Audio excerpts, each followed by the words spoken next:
ಪ್ರಜಾಧ್ವನಿ ಇದು ಪ್ರಜೆಗಳ ನಂಬಿಕೆಯ ಧ್ವನಿ.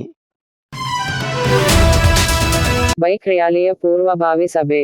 ಹಾವೇರಿ ಗದಗ ಲೋಕಸಭಾ ಮತಕ್ಷೇತ್ರದ ಬಿಜೆಪಿ ಅಭ್ಯರ್ಥಿ ಬಸವರಾಜ ಬೊಮ್ಮಾಯಿ ಅವರ ಪರ ಇದೇ ಏಪ್ರಿಲ್ 14 ರಂದು ಗದಗ ನಗರದಲ್ಲಿ ಬೃಹತ್ ಪ್ರಮಾಣದಲ್ಲಿ ಬೈಕ್ ರ್ಯಾಲಿ ಜರುಗಲಿದೆ. ಈ ಹಿನ್ನೆಲೆಯಲ್ಲಿ ಶುಕ್ರವಾರ ಲಕ್ಷ್ಮೇಶ್ವರದ ರಂಭಾಪುರಿ ಸಮುದಾಯ ಭವನದಲ್ಲಿ ಕಾರ್ಯಕರ್ತರ ಪೂರ್ವಭಾವಿ ಸಭೆ ಜರುಗಿತು. ಉಮೇಶ್ ಗೌಡ ಪಾಟೀಲ, ಭರತ್ ಬೊಮ್ಮಾಯಿ, ಶಾಸಕ ಡಾಕ್ಟರ್ ಚಂದ್ರು ಲಮಾಣಿ, ಜೆಡಿಎಸ್ ತಾಲೂಕಾ ಘಟಕದ ಅಧ್ಯಕ್ಷ ಪ್ರವೀಣ್ ಬಾಳಿಕಾಯಿ ಮಾತನಾಡಿದರು.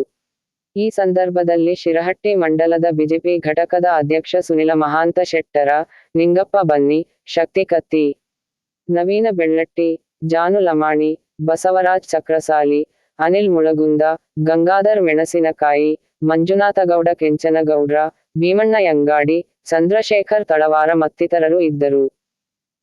ಗದಗ ಮತ್ತು ರೋಡ್ ವಿಧಾನಸಭಾ ಮತಕ್ಷೇತ್ರದಿಂದ ಗದಗನಲ್ಲಿ ನಡೀತಕ್ಕಂಥ ಬೃಹತ್ ರ್ಯಾಲಿಯಲ್ಲಿ ಆ ಎಲ್ಲ ಯುವಕರು ಪಾಲ್ಗೊಳ್ಳಬೇಕು ಅನ್ನುವಂಥ ಒಂದು ಅಪೇಕ್ಷೆ. ಆ ನಿಟ್ಟಿನೊಳಗೆ ಇವತ್ತು ಪೂರ್ವಭಾವಿ ಸಭೆಯನ್ನ ಲಕ್ಷ್ಮೇಶ್ವರದೊಳಗೆ ಮಾನ್ಯ ಶಾಸಕರ ನೇತೃತ್ವದಲ್ಲಿ, ಮಂಡಳ ಅಧ್ಯಕ್ಷರ ನೇತೃತ್ವದೊಳಗೆ ಈ ಸಮಾರಂಭದಲ್ಲಿ ನಾವು ಕರೆದೇವೆ.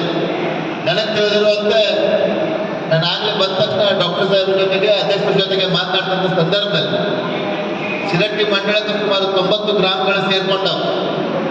ಪ್ರತಿ ಗ್ರಾಮದಿಂದ ನಾವು ಕನಿಷ್ಠ ಒಂದು 10 ಬೈಕನ್ನು ಸೇರಿಸಿದ್ರು ಕೂಡ ಶಿರಹಟ್ಟಿ ಮಂಡಳದಿಂದ ಮಾತ್ರ 900 ಬೈಕ್ಗಳು ಸೇರ್ಲಿಕ್ಕೆ ಸಾಧ್ಯ ಆಗ್ತೈತಿ. 24 ಚುನಾವಣೆಯ ಸಂದರ್ಭ, ಇವತ್ತು ಇಡೀ ದೇಶದಲ್ಲಿ ಚುನಾವಣೆಯ ವಾತಾವರಣ ಹೆಂಗಿದೆ ಅಂತಂದ್ರೆ, ಇಡೀ ದೇಶದಲ್ಲಿ ಸನ್ಮಾನ್ಯ ಶ್ರೀ ನರೇಂದ್ರ ಮೋದಿಯವರ ಪರವಾಗಿ ಒಂದು ದೊಡ್ಡ ಅಲೆ ಇದೆ ಮತ್ತು ಹಾವೇರಿ ಗದಗ ಲೋಕಸಭಾ ಕ್ಷೇತ್ರದಲ್ಲಿ ಬಸವರಾಜ ಬೊಮ್ಮಾಯಿ ಅವರ ಪರವಾಗಿ ಒಂದು ದೊಡ್ಡ ಅಲೆ ಇದೆ ಅಂತ ಈ ಸಂದರ್ಭದಲ್ಲಿ ಹೇಳಿದ್ದೇನೆ. ಇವತ್ತು ಈ ಚುನಾವಣೆ ಇಡೀ ಜಗತ್ತು ನೋಡ್ತಾ ಇದೆ. ಭಾರತ ಮತ್ತು ಭಾರತೀಯರು ಏನು ಮಾಡ್ತಾರೆ ಅಂತ ನೋಡ್ತಾ ಇದ್ದಾರೆ. ನನ್ನ ಪ್ರಕಾರ ಇದು ಭಾರತದ ಭವಿಷ್ಯದ ಚುನಾವಣೆ. ಯಾಕೆ ಜಗತ್ತು ನೋಡ್ತಾ ಇದೆ ಅಂತಂದ್ರೆ, ಕೇವಲ 10 ವರ್ಷದಲ್ಲಿ ನಮ್ಮ ಮೆಚ್ಚಿನ ಪ್ರಧಾನಮಂತ್ರಿಗಳು ಮಾಡಿರುವಂತ ಕೆಲಸಗಳನ್ನು ನೋಡಿ ಇಂಡಸ್ಟ್ರಿಯಲ್ ಲೇಬರ್ ಬಗ್ಗೆ ಅವ್ರ ಹತ್ರನೂ ಸಹಿತ ನಾವು ಚರ್ಚೆ ಮಾಡಿದ್ವಿ.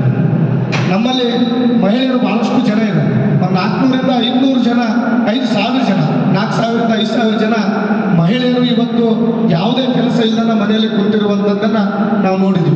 ನಮಗಿಲ್ಲಿ ಏನಾದರೂ ಒಂದು ಇಂಡಸ್ಟ್ರಿಯಲ್ ಬಂದು ಅಂದ್ರೆ ಎಲ್ಲ ಯುವಕರಿಗೂ ಮತ್ತು ಮಹಿಳೆಯರಿಗೂ ಸಹಿತ ಕೆಲಸ ಸಿಗುವಂಥದ್ದು ಆಗ್ತದೆ.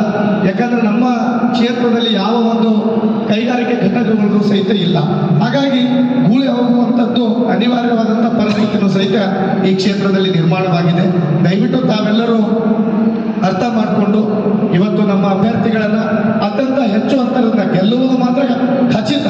ಆದರೆ ನಮ್ಮ ಕ್ಷೇತ್ರದಿಂದ ಅತ್ಯಂತ ಹೆಚ್ಚು ಅಂತರದಿಂದ ನಾವು ಗೆಲುವು ಸಾಧಿಸಿದ್ವಿ ಅಂದ್ರೆ, ನಮ್ಮ ಕ್ಷೇತ್ರದಿಂದ ಹೆಚ್ಚು ಒಂದು ಮತವನ್ನು ನೀಡಿದ್ವಿ ಅಂದ್ರೆ ಅವ್ರಿಗೆ ಹೋಗಿ ನಾವು ಕೇಳಲಿಕ್ಕೆ, ನಮ್ಮ ಕ್ಷೇತ್ರದಿಂದ ಇಷ್ಟು ಮತಗಳನ್ನು ನಾವು ಕೊಟ್ಟಿದ್ದೀವಿ, ನಮ್ಮಲ್ಲಿ ಹೆಚ್ಚಿನ ಆದ್ಯತೆಯನ್ನು ಕೊಡಿ ಅಂತೇಳಿ ಅವರಲ್ಲಿ ಮನವಿ ಮಾಡಿಕೊಳ್ಳಕ್ಕೂ ಸಹಿತ ನಾವು ಮಾಡ್ಕೊಳ್ಳಿಕ್ಕೆ ಅನುಕೂಲ ಆಗ್ತದೆ.